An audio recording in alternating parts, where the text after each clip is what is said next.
हर रोज एक नई कहानी देखने के लिए चैनल को सब्सक्राइब करें और बेल आइकन दबाना ना भूलें।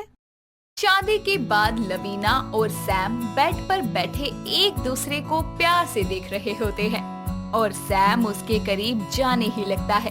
तभी लवीना उससे कहती है, सैम, पहले ग्लास में रखा दूध तो पी लो, इतनी बेताबी भी अच्छी नहीं है। ओह baby, you know I don't like milk. इसकी जगह तुम मुझे ड्रिंक ऑफर कर सकती हो। ओहो सैम, ये अमेरिका नहीं इंडिया है, और फिर तुम अपनी पत्नी की बात नहीं मानोगे। चलो जल्दी से दूध का ग्लास खाली करो। Please don't force me baby, अभी मेरा फोकस ओनली तुम हो, सो कम क्लोज एंड हग मी। हाँ, 2 मिनट वेट करो, मैं अभी वॉशरूम होकर आती हूँ। हाँ, इतना कहकर लवीना वॉशरूम की तरफ चली जाती है और काफी देर हो जाने के बाद भी जब वो बाहर नहीं आती तो उसका इंतजार करते करते सैम दूध पीकर गहरी नींद में सो जाता है। सुबह जब वो आंखें खोलता है तो किसी के जोर जोर से रोने की आवाज आती है। तभी वो हॉल की तरफ जाकर देखता है तो लवीना की माँ हॉल में जोर जोर से रो रही होती है और उसके साथ पुलिस भी आई होती है।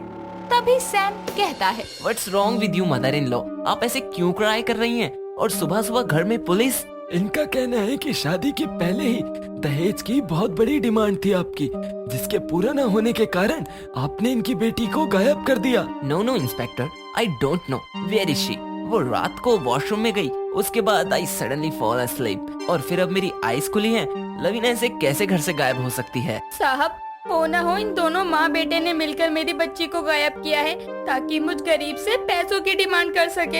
इन्हें पकड़ लीजिए। अरे रुको रुको, पागल हो गई हो क्या? हम क्यों तुम्हारी बेटी को गायब करने लगी? अरे हमने तो दहेज तक की मांग नहीं की थी। इंस्पेक्टर साहब, ये झूठ बोल रही है। इसकी बेटी कहाँ गई हमें नहीं पता। देखिए, इनकी बेटी के साथ साथ आपकी बहू भी गायब हुई है और वो भी आपके ही घर से, इसीलिए पुलिस स्टेशन तो आपको चलना ही होगा। जेल जाने की बात सुनकर ही कावेरी और सैम के हाथ पैर फूलने लगते हैं और वो एक दूसरे की तरफ देखने लगते हैं। तभी कावेरी कहती है, नहीं नहीं इंस्पेक्टर साहब, हमें जेल नहीं जाना।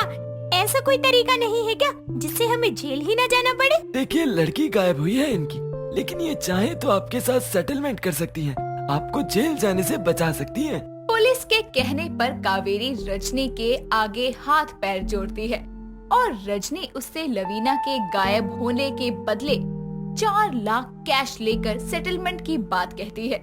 इतनी बड़ी रकम सुनकर कावेरी और सैम हैरान हो जाते हैं, लेकिन जेल जाने के डर से वो उसे पैसे देने के लिए मान जाते हैं और रजनी पैसों से भरा बैग लेकर कहती है, वैसे ये पैसे मेरी बेटी की कमी को तो पूरा नहीं कर सकते, लेकिन हमारी जरूरत को पूरा जरूर कर सकते हैं। चलिए साहब। इतना कहकर रजनी और इंस्पेक्टर वहाँ से चले जाते हैं और सैम अपना सर पकड़कर बैठ जाता है। वहीं दूसरी तरफ रजनी कैश से भरा बैग लेकर एक छोटे से घर में जाती है, जहां लवीना शादी का जोड़ा पहने सोफे पर पसरी होती है और उसके आते ही कहती है, आ गई माँ, माल लाई के नहीं? बिना माल लिए मैं कभी आई हूँ क्या? इस बैग में भरा पड़ा है पैसा। सही है।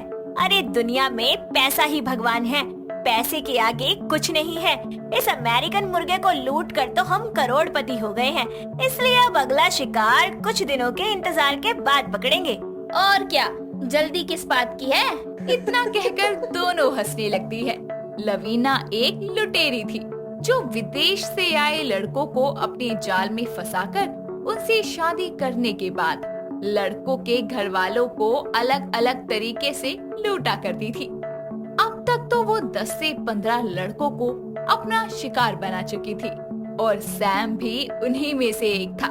समय बीतता है और लवीना को NRI बिजनेसमैन अयान सिंघानिया के बारे में एक मैगजीन से पता चलता है और वो उसे अपना बकरा बनाने के लिए निकल पड़ती है।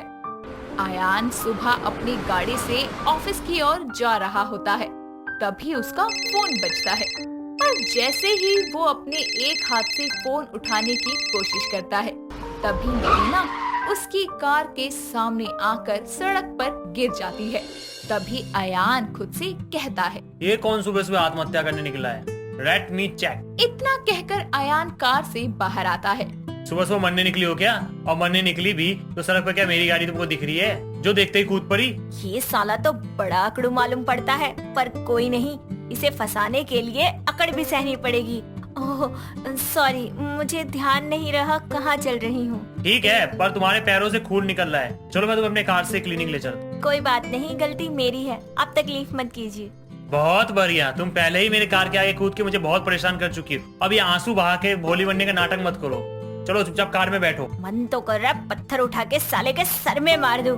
बैठ रही हूँ। अयान उसे संभल कर गाड़ी में बैठा देता है और दोनों क्लिनिक पहुँचते हैं। डॉक्टर लवीना के पैर पर पट्टी करता है तो वो दर्द के कारण अयान का हाथ कसकर पकड़ लेती है, जिसके बाद दोनों एक दूसरे को देखने लगते हैं और तभी अयान कहता है, बस करो घूरना। माना स्मार्ट हूँ, हैंडसम हूँ, फिर भी इसका मतलब ये नहीं कि कोई भी घूरता रहेगा।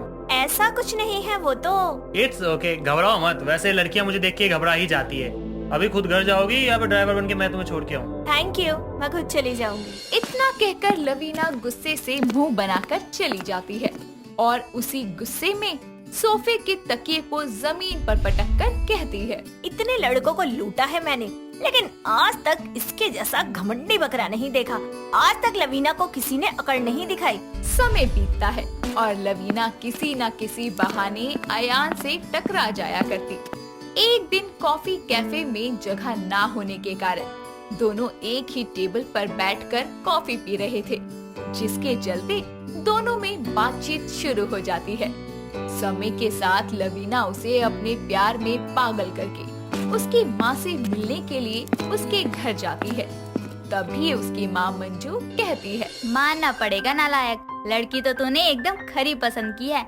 वैसे लवीना, तुम्हारे घर में कौन कौन है? पापा तो नहीं रहे, बस माँ ही है और वही मेरा ख्याल रखती है।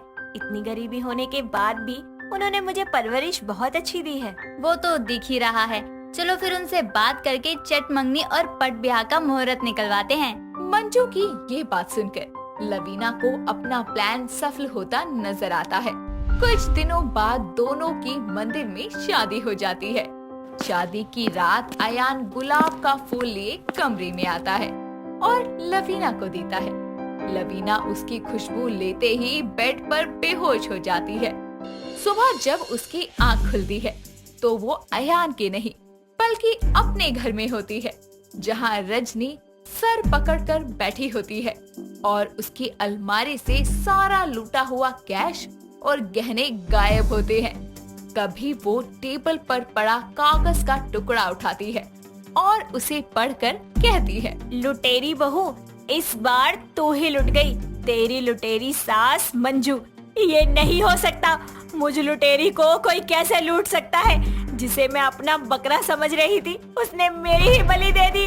नहीं, मेरा पैसा। कभी नहीं सोचा था कि तुझ जैसी लुटेरी को भी कोई लूट सकता है। लवीना जो लुटेरी दुल्हन बनकर अमीर लड़कों को लूटा करती थी, उसे भी कोई लूट सकता है, ये उसने सपने में भी नहीं सोचा था।